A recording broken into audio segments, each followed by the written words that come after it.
मैं India private limited company का regional sales manager Banaras RO को रिप्रेजेंट करता हूं। मैं बलिया ज़िले के सैतवार में आज रैयत किसान गोष्ठी का आयोजन किया जा रहा है, जिसमें किसानों को खेती से संबंधित जानकारी, उनकी मृदा से संबंधित, उनकी मिट्टी की जांच की सुविधा को हम लोग हर खरीफ और रबी में सैतवार ज़िले बलिया ज़िले से लगभग 250 मिट्टियाँ टेस्ट करते हैं। खरीफ में भी 250 की हैं, रबी में भी 250 मिट्टियाँ मैंने ले ली हैं।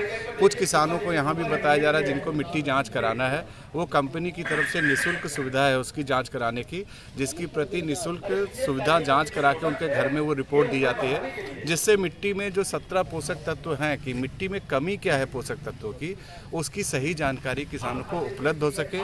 साथ ही साथ कंपनी की तरफ से जो बुआई से लेकर कटाई तक जो भी खेती के संबंधित जानकारियाँ होती हैं, बीज, खाद, दवाइयाँ, खरपतवार, उसकी जानकारी किसानों को यहाँ देने के लिए आमंत्रित किया गया है। और हमारी कंपनी में ऑर्गेनिक खादों का प्रयोग को महत्वता देते हुए, जैसे आजकल किसान असंतुलित मात्रा में खादों का प्रयोग करते हैं, जिसमें डीएपी, यूरिया, पोटास का जो संतुलन होना चाहिए वो नहीं कर पाते हैं, जिससे उनकी मिट्टी की जो दशा है, जो पीएच बोलते हैं, वो कुछ खराब होता जा रहा है, ऑर्गेनिक कार्बन कंटेंट कम होता जा रहा है। उसके बारे में हम लोग चर्चा कर रहे हैं कि कैसे हम लोग जैविक खादों और रासायनिक खादों का बृहद संतुलन करते हुए मिट्टी को स्वस्थ कर सके, अपना लाभ कमा सके और कंपनी की ज़्यादा से ज़्यादा किसानों की पैदावार बढ़ाई जा सके, जिससे किसान खुशहाल हो सके। जो कि सरकार का मिशन है, सरकारों का मिशन है कि किसान की आय दोगुनी करनी। कैसे किसान खुशहाल होंगे? की आमदनी, जैसे आप देख रहे होंगे कि हमारी खेती में जो किसान सारी लागत लगाता है, लेकिन संतुलित मात्रा में डीएपी का पोटास, अगर डीएपी डालता है तो पोटास नहीं डालता है, पोटास डालता है तो यूरिया ज़्यादा डाल देता है, संतुलित मात्रा में प्रयोग नहीं करता है। और ऑर्गेनिक खाद,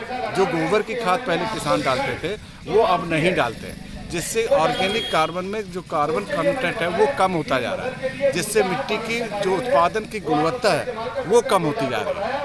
इसको बढ़ाने के लिए कैसे हम बढ़ाएं, मिट्टी को स्वस्थ कर सके, जिससे किसानों का उत्पादन बढ़ाया जा सके, जिसके बारे में ये चर्चा गोष्ठी का आयोजन किया गया है। इसके लिए हमारे यहाँ के दुकानदार हैं, यहाँ पे शंकर कृषि केंद्र तिवारी जी, उनके सहयोग से ये मीटिंग का आयोजन किया। क्या अधिक डीएपी का प्रयोग करके किसान ज़्यादा पैदावार पा सकते हैं? नहीं, एक संतुलित मात्रा होती है, जैसे हम लोग खाना बनाते हैं उसी तरह डीएपी की एक मात्रा होता है। जितना खेती में क्या होता है, जितना पोटास होगा, जितना पोटास डाला जाएगा खेती में, आलू को छोड़ के, आलू में पोटास ज़्यादा पड़ता है, जितना पोटास उससे दुगना डीएपी। अगर 25 किलो एक एकड़ मिनिमम पोटास जरूरी है, ठीक है, 25 किलो अगर पोटास डालेंगे तो 50 किलो डीएपी और 80 से 90 किलो यूरिया एक फसल की ज़रूरत है।